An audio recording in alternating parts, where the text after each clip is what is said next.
إن الحمد لله نحمده ونستعينه ونستغفره ونعوذ بالله من شرور أنفسنا ومن سيئات أعمالنا من يهده الله فلا مضل له ومن يضلل فلا هادي له وأشهد أن لا إله إلا الله وحده لا شريك له وأشهد أن محمدا عبده ورسوله صلى الله عليه وعلى آله وأصحابه والتابعين لهم بإحسان إلى يوم الدين وسلم تسليما كثيرا أما بعد.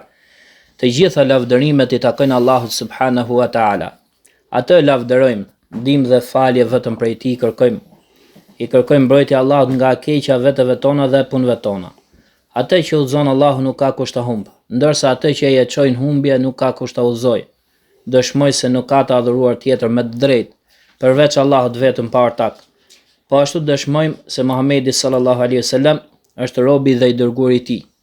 Lëvdata e shumtë dhe shpëtimi I madh I Allahut qoftë mbi të, mbi familjen dhe shokët e Tij, si dhe mbi gjithë ata që I pasuan ata me përpikmëri deri ditën e Kiametit e në vijim. Vëllezër të nderuar, vazhdojmë mësimin në librin Gjunahet e Mëdha të Imam al-Dhahabiut, Allahu më shëroft, me shpjegimin e Sheh Sulejman ar-Ruhailit, Allahu ruajt.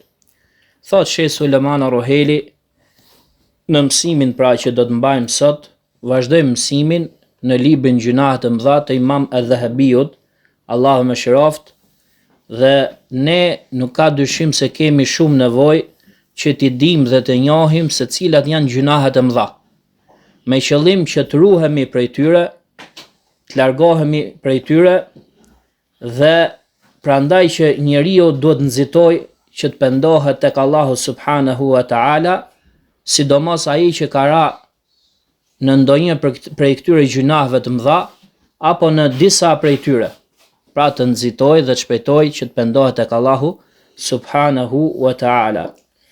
Sepse ai njeri I cili shpëton nga gjunahet e mëdhaja, me të vërtet ai është larguar nga zjarri I xhehenemit dhe do të futet në xhenetet e begatë të Allahut. Dhe pasha Zotin e Qabës, kjo është fitoria e madhe. Ai person I cili bie në një prej gjunaheve të mëdhaja dhe vdes duke qenë këmbgulës në to dhe duke qenë jo I penduar prej tyre apo prej atij gjunahu të madh, atëherë ai konsiderohet mos besimtar dhe nuk pendohet prej tyre, konsiderohet mos besimtar dhe xheneti është bërë I ndaluar për të.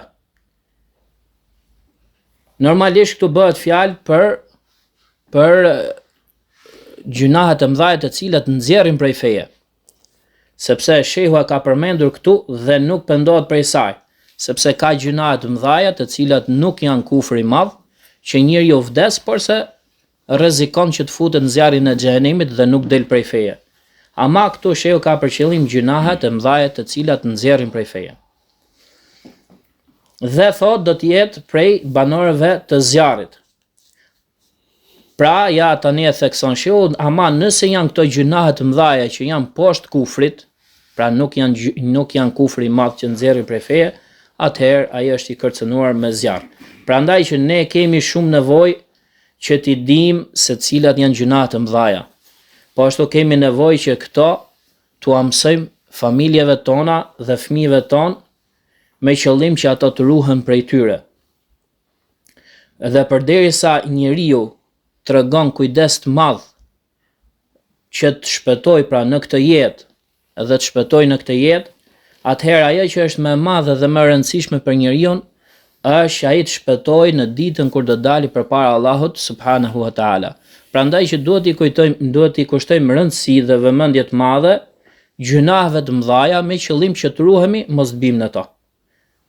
Edhe kjo është normalisht më e lehtë për njeriu që kur dalë përpara Allahut, edhe llogaria e tij është më e lehtë. Dhe vazhdojmë, thot shehu, që të flasim për gjunahun e madh të katër, që është lënia e namazit. Lënia e namazit ndahet në disa kategori ose në disa lloje. Kemi lënien namazi duke mohuar obligueshmërinë e namazit, pra ai personi që e lë namazin dhe që e mohon obligueshmërinë e tij, thotë që nuk është obligim fare. Një njeri i tillë dhe që thotë që ajo është vepër shpirtërore dhe nuk është obligim nga Allahu, një njeri i tillë ka bërë kufër dhe ka dalë prej feje. Pra, kjo është lloji i parë i lënies së namazit, duke mohu obligueshmërinë e tij. Lënia e dytë e namazit është kur e lën namazin duke konsideruar të lejueshme lënien e saj. Pra ai mund të besojë që është obligim, mirë po shikon edhe të lejueshme që ta lësh namazin, mos ta falësh atë. Edhe kjo kategori konsiderohet kufër i madh që të nxjerr prej feje. Ndërsa lloji i tretë i lënies së namazit është kur namazi lihet nga dëmbëlizmi dhe përtatësia, lihet qëllimisht dhe pa e bërë niyetin që do ta kompensosh atë më mbrapa. Atëherë kjo lloj lënia e namazit, për këtë dietarët kanë mos pajtime me njëri tjetrin, dhe shehu e përmendi edhe në radhën e kaluar, por edhe në këtë radhë që mos zgjatemi, thotë që më saktë është që konsiderohet kufër që nxjerr prej feje. Kemi llojin e katërt pastaj që është lënia e namazit nga harresa dhe nga gjumi, për shkak të harresës dhe për shkak se të zë gjumi. Atëherë për këtë nuk merret në llogari robi, nuk merr gjunaf dhe arsyetohet. Mirë po, ka nevojë që robi kur harron namazin pa e fal, apo që e zë gjumi pa fal namazin, duhet ta fal atë në momentin që ngrihet nga gjumi, që zgjohet dhe në momentin që kujtohet. Pra në atë moment ai e ka obligim që ta fali menjëherë namazin. Ndërsa lloji i pestë i lënies së namazit është kur namazi lihet kur namazi lihet për shkak të interpretimit të gabuar që bën robi. Për shembull, ndodh që një njeri mund të futet në spital. Është i smur, futet në spital. Dhe ai nuk e fal namazin sepse thot unë kam rrobat e papastra. Ose nuk ka mundësi që të marr abdes. Ai nuk e lën faljen e namazit për shkak se e nënshmon namazin. Alim selam. Por sa e lën namazin sepse bën interpretim gabuar, thot duke qenë se namazi ka pozitë madhe tek Allahu, çështja e tij është shumë e madhe, atëherë nuk bën që ky namaz me këtë pozitë madhe të falet me rrobat papastra. Dhe ai mund ndodhi që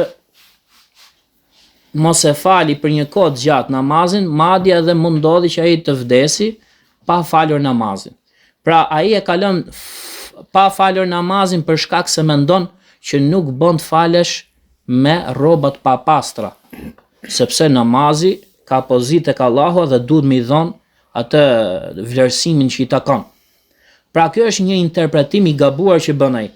Një njeri i tillë nuk konsiderohet mosbesimtar, sepse nuk e ka lënë pa falur atë duke nënçmuar namazin, por se ai mendon që namazi ka nevojë që të vlerësohet. Por se mund të themi këtë, pra ky njeri i tillë nuk merr as gjuna, thot shehu, sipas mendimit më të saktë tek unë, thot. Mirë po, mund të themi që ai mund marrë gjuna nga ana tjetër, që ka neglizhuar në marrjen e dijes, pra nuk i ka mësuar këto çështje, këto dispozita. Pra ai nuk e ka ditë që namazi duhet fal edhe nëse je në një gjendje të tillë. Për shkak se ai nuk ka mësuar, nuk i ka kushtuar rëndësi marrjes së dijes, nga ky aspekt mund të marrë gjuna.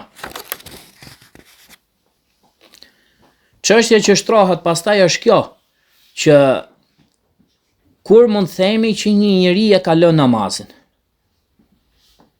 Kur mund themi që një njeri e ka lënë namazin, që më pastaj të zbatohet gjykimi mbi të, që është apo s'është musliman e kështu me radhë. Atëherë dietarët kanë disa mendime. Disa prej dietarëve, madje shumica prej tyre thonë që një njeri nëse lën një namaz të vetëm pa falur, derisa t'i dali koha e tij dhe nuk e bën niyet që ta kompensojë qoftë edhe më mbrapa, atëherë ky njeri thotë bën kufër dhe ka dalë prej feje. Pra futet koha namazit drekës, ai nuk e fal fare atë, edhe nuk bën niyet që do ta fali mbas ikindis, atëherë një njeri i tillë konsiderohet që ka bërë kufër dhe ka dalë prej feje. Ndërsa disa prej dietarëve kanë thënë që nëse një njeri lën pa falur 3 namaze e më shumë dhe nuk e ka bërë niyetin që t'i kompensojë më mbrapa, atëherë edhe ky njeri konsiderohet mosbesimtar tek ato dietarë që e konsiderojnë mosbesimtar atë, ose vritet thot tek ato dietarë që kanë mendimin që është musliman, por se që duhet vrarë thot. Pra, trajtohen 2 çështje këtu. Pra nëse lën 3 namaze e më shumë, ka dalë prej feje, ose është musliman tek disa dietar, mirë po thot, ai thot vritet për shkak se i ka lënë këto. Një mendim tjetër dietar thot që nëse dikush lën 4 namaze edhe më shumë, atëherë ai ka bërë kufër dhe ka dalë prej feje. Ndërsa disa prej dietarëve ka thënë që kjo nuk përcaktohet dhe kufizohet me numër caktuar. Porse ajo si thysh përcaktohet edhe meriton thuhet për të dhe të cilësohet, domethënë bazë për shkrimit. Nëse lën aq namaz sa që meriton thuhet për të që ka lënë namazin, atëherë themi për atë që ka lënë namazin dhe merr gjykimin që i takon. Pra në bazë për shkrimit. Ama ai person që herë falet, herë s'falet, shehu thot që më e saktë është që ai është njeri gjunaqar. Është njeri gjunaqar. Ama nëse shohim një person që vlen thuhet për të që e ka lënë namazin, pra nuk shihet që i fal namaz, atëherë thot ky konsiderohet i dal prej feje.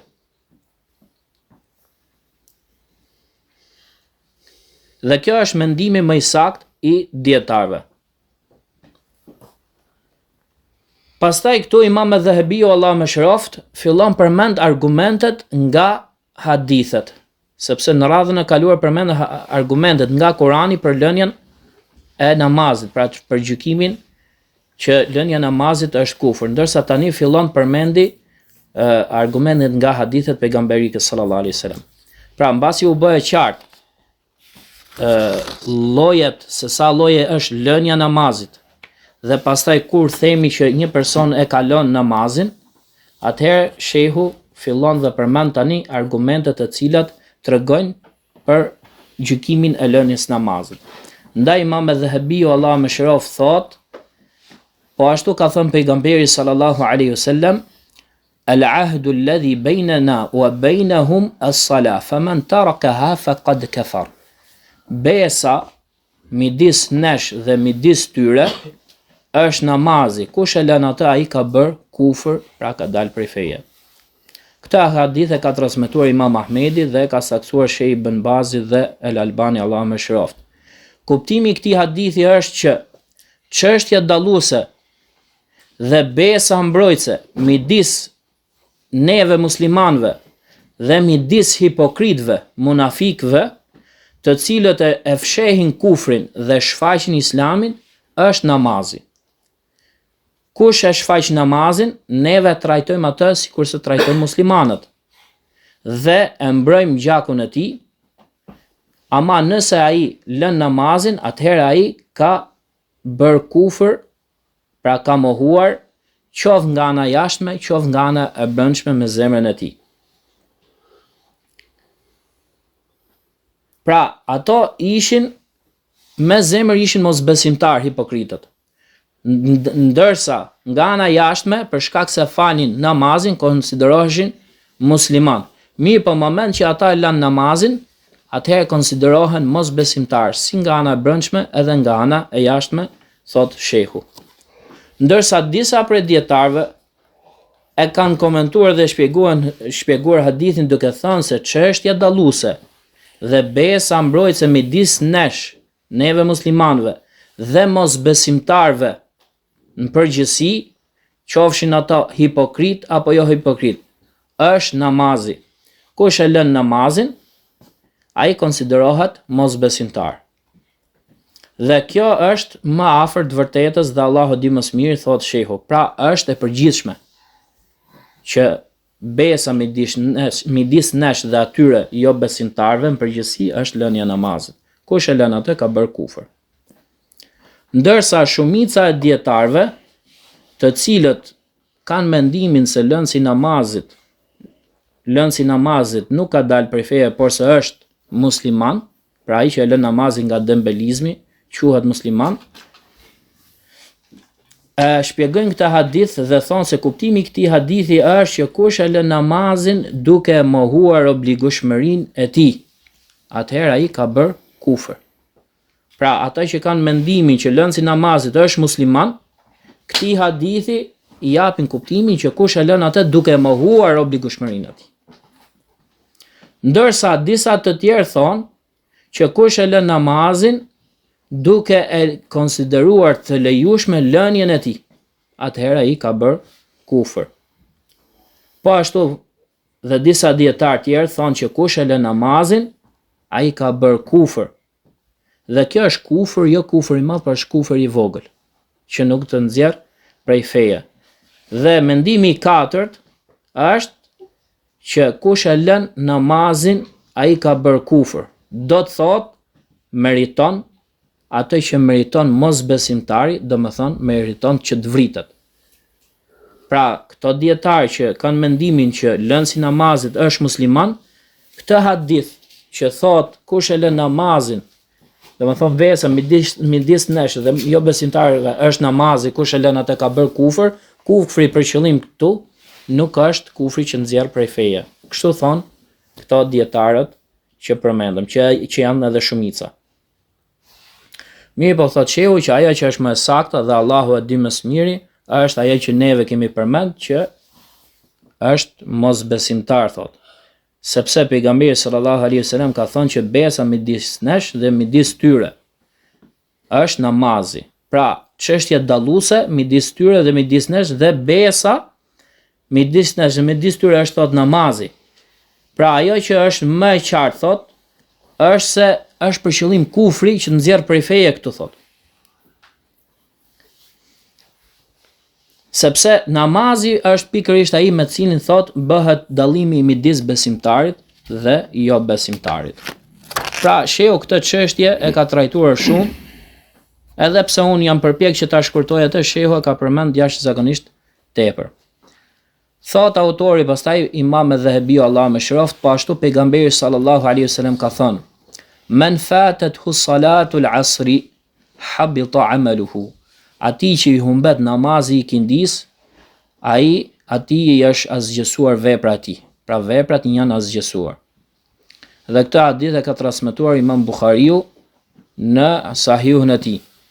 Dhe thot Sheh Sulejman Ar-Ruhaili Allah rujt se një grup prej dietarëve kanë thënë se kuptimi i hadithit është që kush e lën namazin e ikindis derisa t'i dali koha dhe ai nuk dëshiron që ta falë atë, as ta kompensoj më mbrapa atë, atëherë ai ka dalë prej feje. Sepse azgjësimi i veprave nuk ndodh ndryshe vetëm se atëherë kur njeriu del prej feje, thot.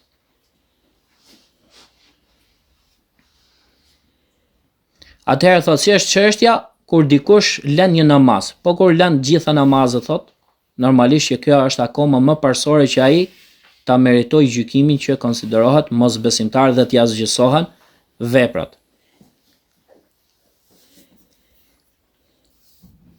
Po ashtu ka ardhur tek Imam Ahmedi dhe ka saksu Sheikh Al-Albani, Allahu më shëroft, se pejgamberi sallallahu alaihi wasallam ka thënë: "Man taraka salat al-asri muta'ammidan hatta tafutahu faqad ahbata 'amalahu." Kush e lën namazin e ikindis qëllimisht derisa ti humbas atij, atëherë ai e ka zgjesuar veprën e tij. Pra i ka hedhur poshtë, e ka zgjesuar veprën e tij. Dhe fakti që përmendet specifikisht namazi i kindis këtu, tregon që namazi i kindis thot ka veçori të veçantë. Mirë po, ky veçim dhe specifikim nuk është vetëm për namazin e ikindis sa i përket nga ana e gjykimit. Edhe namazet tjera thot, nëse lihen sikurse lihet namazi i këndisshëm qëllimisht, duke mos e kompensuar atë më mbrapa, thot, edhe për namazet e tjera asgjësohen veprat, thot shehu, ashtu sikurse ne kemi përmend që ka prej dietarëve që thot mjafton që të lesh një namaz me vetdije pas niyetin që do ta kompensosh atë, thot që ke bër kufër. Pastaj thot Imam Adh-Dhahabi Allah më shëroft, po ashtu ka thënë pejgamberi sallallahu alaihi wasallam, "Baina al-'abdi wa baina al-kufri tarku salah." Midis robit dhe midis kufrit është lënia e namazit. Dhe këtë hadith e ka transmetuar Imam Muslimi, thot Sheh Sulejman Ruhili Allah rujt, në sahihin e tij, porse me fjalën baina ar-rajuli wa baina ash-shirki wal kufri tarku salah. Midis burrit dhe shirkut dhe kufrit është lënia e namazit. Ndërsa tek Tirmidhiu thot midis baina al-'abdi, midis robit, wa baina ash-shirki wal kufri tarku salah. Dhe midis shirkut dhe kufrit është lënia e namazit. Po ashtu ka ardhur edhe me fjalën baina al-'abdi wa baina al-kufri tarku salati. Midis robit dhe midis kufrit është lënia e namazit, dhe e fundit lejse baina al-'abdi wa baina al-kufri illa tarku salah.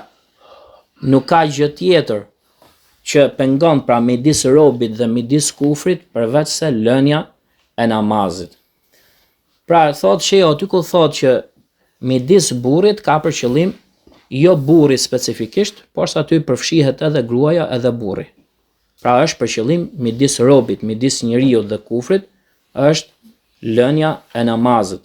Edhe fakti që është përmend edhe shirku edhe kufri në të njëjtin hadith, tregon thot se kjo gjë e përforcon gjykimin, edhe tregon se këtu bëhet fjalë për kufrin e të vërtet që të nxjerr prej feje, sepse ka thonë midis robit dhe midis shirkut dhe kufrit, pra i ka përmendur të dyja.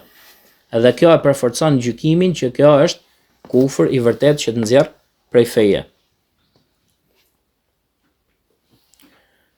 Nuk ka dyshim, thot shehu, se ato dietarë të cilët mendojnë që lënësi i namazit nga dembelizmi është musliman, kanë interpretimin e vet në lidhje me këtë hadith. Por se neve nuk do të vazhdojmë ta përmendim sepse nuk është momenti.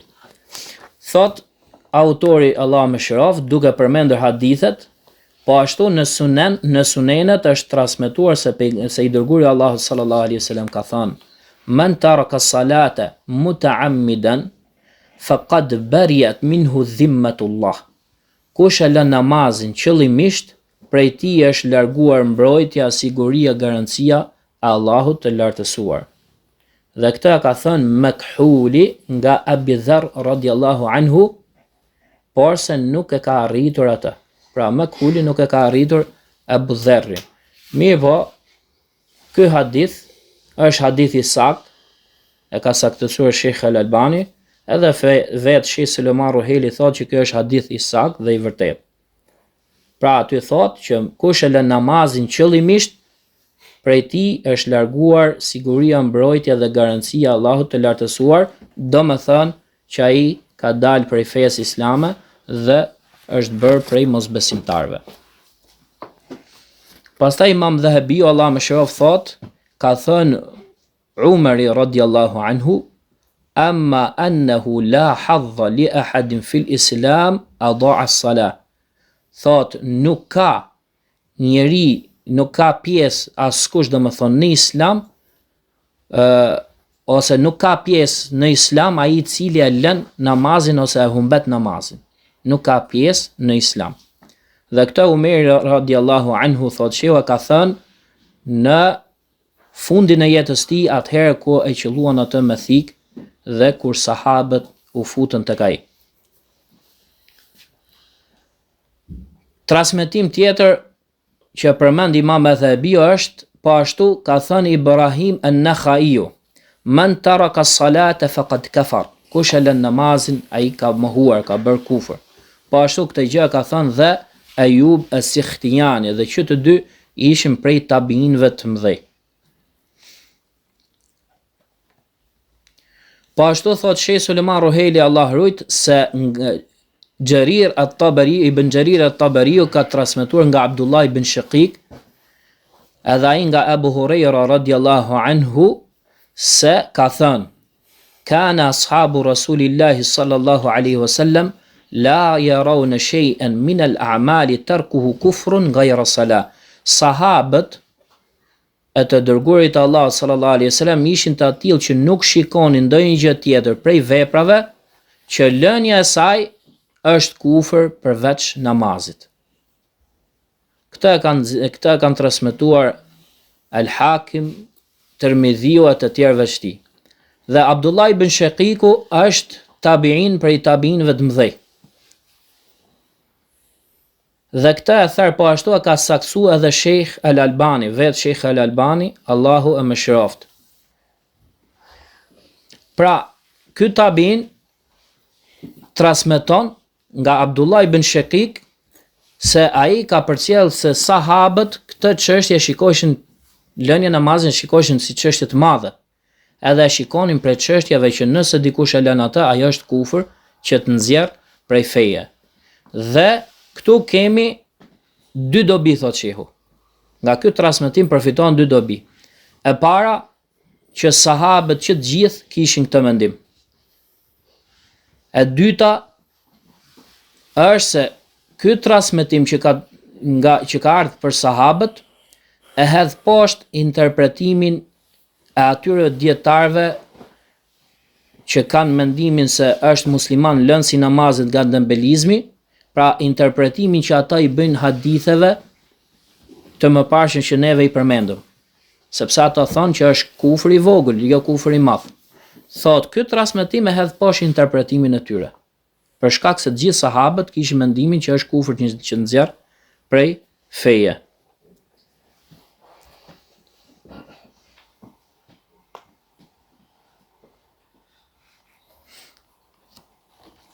Po ashtu, shehu sjell disa transmetime dhe thot që është transmetuar nga Ali ibn Abi Talib radhiyallahu anhu se ai ka thënë: "Man lam yusalli fa huwa kafir."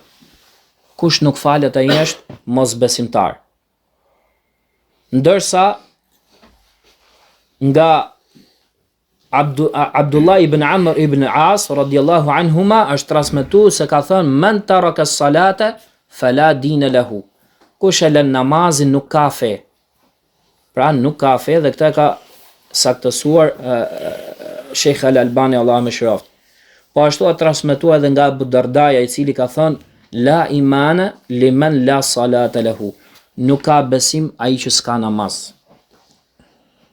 Po ashtu edhe këtë ka saktësuar Sheikh Al-Albani, Allah më shëroft. Ndërsa nga Abdullah ibn Mas'ud radhiyallahu anhu transmetohet se ka thënë: Man lam yusalli fala dina lahu. Kush nuk falet, ai nuk ka fe. Të ka transmetuar Marwaziu, Tabarani dhe Ibn Abi Shayba. Pra thot shehu, si përfundimi këtyre ethereve që ka sjell, ajo që ka ardhur dhe vërtetohet nga sahabët tekstualisht është mohimi i besimit nga ai njeri që lën namazin, pra konsiderohet mosbesimtar. Dhe këtë e përforcon ajo që është transmetuar nga Abdullah ibn Shaqik dhe e thekson më shumë këtë çështje. Prandaj thot, shumë prej imamlarëve të selefëve kanë thënë me vendosmëri se sahabët kanë qenë të një zëri dhe në unanim që të gjithë se lënsi namazit është mosbesimtar. Po ashtu edhe shumë prej tabinëve kanë thënë po të njëjtën gjë. Pra thot shehu, brezi i parë kanë qenë të këtij mendimi. Edhe kështu ato ikën dhe vdiqën duke pas këtë mendim që lënsi namazit nuk është musliman. Edhe diçka tjetër thot që sahabët nuk njihet prej tyre që të kenë pas mos pajtim në lidhje me shpalljen mosbesimtar të lënsit namazit. Dhe siç e tham thot që shumica e tabinëve kanë theksu se lënsi namazit është mosbesimtar. Dhe gjitha këto tregojnë për saktësinë e mendimit që lënsi namazit nga dembelizmi dhe përtacia është mosbesimtar, thot shehu. Ngelet transmetimi i fundit dhe mbyllim mësimin, thot Imam Adh-Dhahabiu, Allah më shëroft, Po ashtu ka thënë Ibn Hazmi, Allahu më shiroft, la dhanba ba'da shirki a'zamu min ta'khiri salati an waqtiha wa qatli mu'minin bi ghayri haq. Nuk ka gjunaf mbas shirkut më të madh se sa vonimi i namazit nga koha e vet dhe se sa vrasja besimtarit me pa të drejtë. Këtë, thot shehu, e ka thonë Ibn Hazmi, Allah më shëroft, tek libri i tij Al Muhalla. Dhe dihet dhe nuk ka dyshim, thot shehu, se lënia namazit është gjunah i madh apo gjunahu më i madh mbas shirkut ndaj Allahut subhanahu wa taala, dhe se lënia namazit është më e rëndë dhe më shumtuar se sa bërja e zinas, se sa vjedhja apo pirja e alkoolit, apo lënia e agjërimit, apo edhe lënia e zekatit. Pra, ai që lën zekatin duke besu në obligueshmërinë e tij, por se e lën pa falur. Pra, mosfalja namazit është më e rëndë se të gjitha këto. Prandaj që ai që e lën namazin duke besu në obligueshmërinë e tij, atëherë veprimi i tij është më i shëmtuar se sa veprimi i atij që lën agjërimin apo i bën të gjitha këto vepra të shëmtuara që ne i përmendëm, duke filluar me vjedhjen, me imoralitetin, pirjen e alkoolit e tjerë. Madje Sheikhul Islam Ibn Taymija ka përcjell ixhman e dietarëve për këtë gjë, që është pra lënia namazit nga dëmbelizmi dhe përtatësia. Dietarët kanë rënë, siç e tham neve, mos pajtim për tekfirin e tij, mirë po që të gjithë janë dakord që lënia namazit është më e rënda se të gjitha ato harame që neve i përmendëm pak më parë.